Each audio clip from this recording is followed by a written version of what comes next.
Você já ouviu falar que os fins justificam os meios e associou isso automaticamente a Maquiavel? Hoje vamos descobrir de onde vem essa fama e o que realmente está por trás do livro O Príncipe. Neste vídeo, vamos resumir a obra de Nicolau Maquiavel de forma simples e direta, explicando as principais ideias que ele apresenta sobre poder, liderança e política, tudo em linguagem do dia a dia. Para começar, imagine a Itália do século XVI, um lugar dividido em várias cidades-estado, guerras constantes, traições, invasões estrangeiras. É nesse cenário caótico que Maquiavel vive.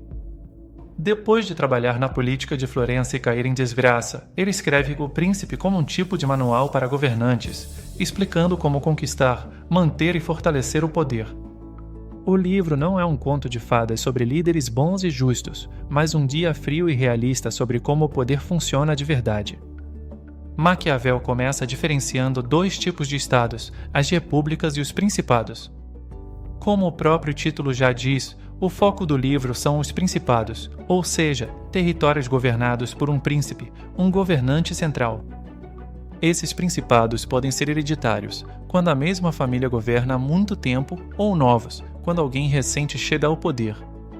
Nos principados hereditários, segundo Maquiavel, as coisas são relativamente mais fáceis. O povo já está acostumado com aquela família no poder, as leis e costumes são conhecidos, e se o príncipe não fizer nada muito absurdo, é provável que se mantenha no trono. A tradição trabalha a favor dele. Em outras palavras, se a ordem antiga é mantida, o povo tende a suportar melhor os problemas. Já os principados novos são muito mais complicados.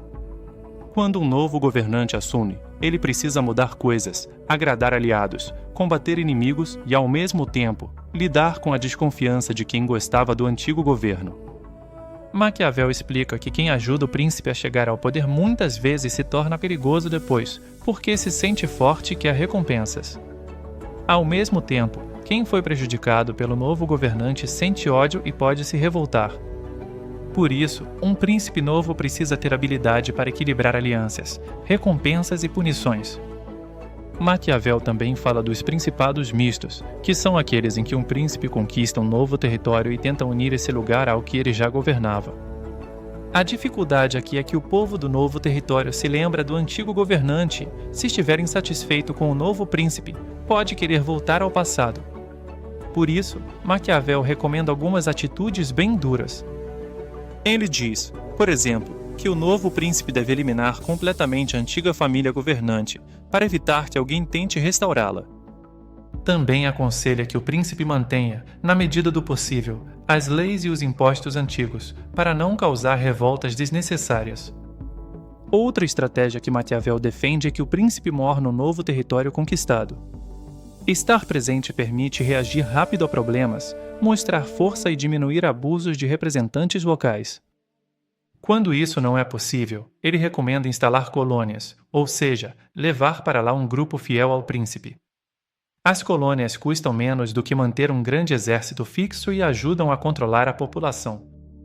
Ele também sugere que o príncipe se alie aos mais fracos da região para enfraquecer os mais fortes, dividindo para governar. Um ponto central do livro é a importância das armas e dos exércitos. Maquiavel é categórico. Um príncipe sem seu próprio exército está perdido. Ele critica duramente o uso de mercenários, soldados pagos que lutam por dinheiro e não por lealdade. Segundo ele, esses soldados são covardes na paz e perigosos na guerra, porque podem abandonar o príncipe na hora crítica ou até se voltar contra ele. As tropas auxiliares, emprestadas por outro governante, também são arriscadas, porque colocam o príncipe nas mãos do aliado. A conclusão de Maquiavel é clara. O príncipe deve ter um exército formado por seus próprios súditos e governar com base em sua própria força, não na força dos outros. Depois de falar sobre os tipos de principados e exércitos, Maquiavel entra em um tema delicado, as qualidades que um príncipe deve ter. Aqui aparece o lado mais polêmico do livro. Em vez de dizer como um governante deveria ser em um mundo ideal, Maquiavel descreve como ele precisa agir no mundo real, onde as pessoas nem sempre são boas, honestas e leais. Ele parte da ideia de que, se todos fossem bons, seria sempre melhor ser justo, honesto e generoso. Mas, como nem todos são bons, o príncipe que quiser sobreviver e manter seu poder às vezes terá de agir de forma dura e até imoral. Maquiavel fala muito sobre virtude e fortuna. Virtude, para ele, não é virtude no sentido moral, mas a capacidade de agir com inteligência, coragem, decisão e adaptação. Já fortuna é a sorte, aquilo que foge ao controle humano. A vida é vista como uma combinação de virtude e fortuna. A sorte pode abrir portas ou fechar caminhos, mas quem tem virtude consegue aproveitar as oportunidades e resistir às crises. O bom príncipe não depende apenas da sorte. Ele se prepara, planeja, estuda o contexto e age de acordo com as circunstâncias. Uma das ideias mais famosas do livro é a discussão sobre ser amado ou temido. Maquiavel pergunta: é melhor para um príncipe ser amado ou temido? Ele responde que o ideal seria ser as duas coisas ao mesmo tempo, amado e temido, mas como isso é difícil, se tiver que escolher, é mais seguro ser temido do que amado. O amor é um laço fraco, que pode ser quebrado quando as pessoas se sentem prejudicadas. Já o temor se sustenta no medo da punição. Porém, ele alerta, o príncipe deve evitar ser odiado. O objetivo não é ser cruel por prazer, mas usar a severidade de forma calculada, rápida e em momentos específicos, de maneira que garanta a ordem sem despertar ódio profundo. Ele recomenda que o príncipe não mexa nos bens nem nas mulheres dos súditos, porque isso gera ódio duradouro. Maquiavel também discute a questão da crueldade e da clemência. Ele critica príncipes que tentam ser bons demais e acabam permitindo desordem, roubos e violência entre o povo. Na visão dele, um pouco de dureza no começo, aplicada de forma rápida e decidida, pode evitar sofrimentos maiores no futuro. Para Maquiavel, é melhor fazer todo o mal necessário de uma vez só, logo no início, e depois passar a conceder benefícios aos poucos. Assim, o povo esquece as violências iniciais com o tempo e se lembra melhor das coisas boas que vierem depois. Outra questão é a honestidade nas promessas. Maquiavel se pergunta se um príncipe deve manter sempre sua palavra. Ele responde que, embora seja louvável ser visto como alguém de palavra, a experiência mostra que príncipes que sempre foram fiéis às suas promessas muitas vezes foram derrotados pelos que sabiam enganar. Segundo ele, os homens, em geral, não são bons e quebram promessas quando lhes convém, então o príncipe não deve se sentir moralmente obrigado a cumprir sua palavra quando isso colocar em risco sua segurança ou seu estado. Maquiavel afirma que o príncipe deve saber agir como um leão e como uma raposa, leão para assustar os lobos, raposa para evitar as armadilhas. Isso significa usar a força quando necessário, mas também a astúcia, a dissimulação e a capacidade de esconder intenções. Mesmo assim, ele ressalta que a aparência é fundamental. O príncipe não precisa ser realmente bom o tempo todo, mas precisa parecer bom. Precisa parecer piedoso, fiel, humano, honesto e religioso, mesmo quando, por trás dos bastidores, estiver tomando decisões duras e imorais para defender o Estado. As pessoas julgam mais pelas aparências do que pela realidade, e poucos têm acesso aos bastidores do poder. Por isso, manter uma imagem de virtude é uma arma política poderosa. Maquiavel também fala sobre a importância de evitar bajuladores. Ele diz que todo príncipe corre o risco de se cercar de pessoas que só dizem o que ele quer ouvir. Isso é perigoso, porque impede o governante de enxergar os problemas reais. A saída, segundo ele, é permitir que alguns conselheiros falem a verdade, mas apenas quando questionados, e deixar claro que o príncipe é quem decide no final. O governante sábio escolhe bem seus conselheiros e sabe ouvir críticas sem perder a autoridade.